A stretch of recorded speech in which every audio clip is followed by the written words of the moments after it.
Assalamualaikum warahmatullahi wabarakatuh. Perkenalkan, nama saya Fisisela Bilqis dengan nomor NIM 05263686 dari program studi Sastra Inggris. Di sini saya akan mempresentasikan tentang bagaimana cara mempertahankan bahasa Indonesia di era globalisasi. Pentingnya bahasa Indonesia. Bahasa Indonesia sebagai simbol persatuan sejak Sumpah Pemuda pada tahun 1928 dan juga diakui dalam Undang-Undang Dasar 1945 Pasal 36. Tantangan dalam globalisasi, yaitu penggunaan dominasi bahasa asing, misalnya Inggris dan juga Mandarin, dalam teknologi, media, dan juga pendidikan. Tujuannya yaitu menjaga identitas nasional dan juga sebagai simbol kebanggaan bangsa.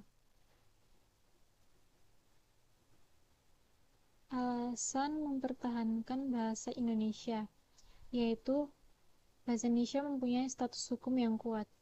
Misalnya dalam Undang-Undang Nomor 24 Tahun 2009 dan juga Perpres Nomor 63 Tahun 2019. Kontribusi pada peradaban sebagai sarana ilmu pengetahuan, budaya, dan juga Islam Nusantara moderat menurut teori Halliday dan juga Jacobson. Identitas bangsa sebagai simbol persatuan di era global. Penggunaan bahasa Indonesia dalam forum internasional dan juga sebagai daya tarik global. Bahasa Indonesia digunakan di Annual International Conference on Islamic Studies atau ISIS pada tahun 2021 oleh pejabat negara sesuai dengan hukum yang berlaku di Indonesia. ISIS adalah ajang penguatan sebagai bahasa akademik global.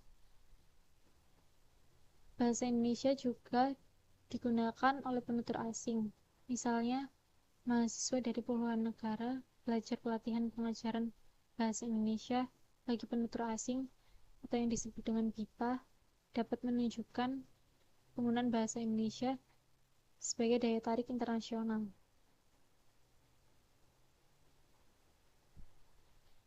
Untuk kendala dan juga langkah-langkah konkretnya. Kendalanya yaitu penggunaan dominasi bahasa asing, kurangnya penggunaan di ruang publik, dan juga generasi muda lebih menyukai bahasa asing dibandingkan dengan bahasa Indonesia.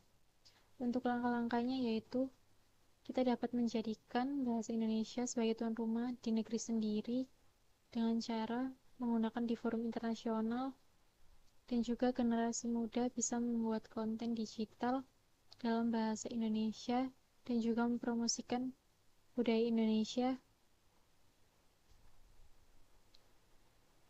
Untuk kesimpulan dan juga ajakan.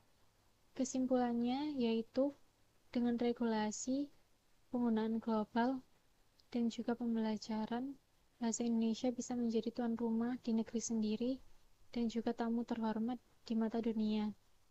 Untuk ajakannya yaitu mari kita jaga bahasa Indonesia dengan cara dimulai dari diri sendiri, yaitu dengan menggunakannya sehari-hari dan juga menciptakan konten positif di sosial media. Sekian presentasi dari saya kali ini, kurang lebihnya mohon maaf dan juga terima kasih atas perhatiannya. Wassalamualaikum warahmatullahi wabarakatuh.